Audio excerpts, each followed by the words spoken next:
नमस्कार. आपण जे खेलो इंडिया गेम्सवर जी सीरीज स्टार्ट केली आहे त्यामधला आज आपला दुसरा व्हिडिओ आहे. बघा, पहिल्या व्हिडिओमध्ये आपण काय काय बघितलं की जे खेलो इंडिया गेम्स आहे, जे टोटल 6 प्रकारात खेळले जातात ते लक्षात कसे ठेवायचे हे मी तुम्हाला सांगितलं आहे. त्यानंतर 2025मध्ये सगळ्यात पहिले जे गेम खेळले गेले ते कोणते आहेत हे एक सांगितलं आहे.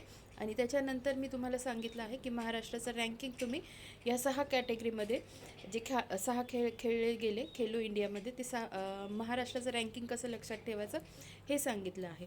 तर आज आपण काय बघणार आहोत की जे खेलो इंडिया गेम्स आहे ते कोणत्या कोणत्या सिटीमध्ये खेळले गेले हे आपल्याला नीट बघायचं आहे आणि हे सगळे महत्त्वाचे आहे. बघा, लक्षात कसं ठेवायचं, ज्या पद्धतीने मी तुम्हाला ही ट्रिक सांगितली होती की तुम्ही काय लक्षात ठेवणार की हे जे गेम्स आहेत हे नेमके कोणत्या कोणत्या कॅटेगरीमध्ये खेळल्या जातात याची मी तुम्हाला सोप्या पद्धतीने लक्षात कसं ठेवायचं ते सांगितलं. त्याच पद्धतीने आता आपण पुढे पुढे जाऊया. बघा, यूथ गेम्स आणि युनिव्हर्सिटी गेम्स.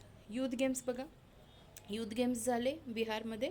युनिव्हर्सिटी गेम्स होणार आहे जयपूर राजस्थानमध्ये. त्याच्यानंतर बघा, बीच गेम्स आणि वॉटर गेम्स जे पहिल्यांदा झालेले आहेत. बीच गेम्स कुठे झाले तर घोकला बीच, दादरा नगर हवेली, दीव दमण. ते लक्षातच पाहिजे कारण ते फर्स्ट टाईम झाले. त्याच्यानंतर वॉटर गेम्स कुठे झाले, दल लेक, दल सरोवर, श्रीनगर, जम्मू काश्मीर. हे दोन्ही लक्षातच पाहिजे. ॲक्च्युली सगळेच लक्षात पाहिजे, पण हे दोन पहिल्यांदा खेळले गेले त्यामुळे हे लक्षात पाहिजे.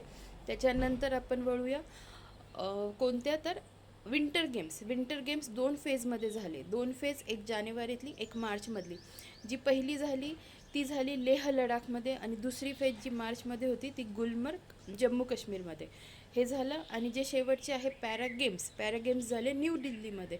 तर म्हणजे हे जे 6 कॅटेगरीमध्ये जे खेळ खेळल्या जातात हे सगळे आपल्याला त्यांचं सगळं माहितीच पाहिजे. तर याच्यासाठी ही सिरीज आहे जी आपण हळूहळू प्रत्येक गोष्ट उलगडून व्यवस्थित करणार आहोत आणि एक लॉंग व्हिडिओ पण येणार आहे त्याच्यावर. ठीक आहे, ते ह्या सगळ्या गोष्टी तुम्ही नक्कीच लक्षात ठेवा. धन्यवाद.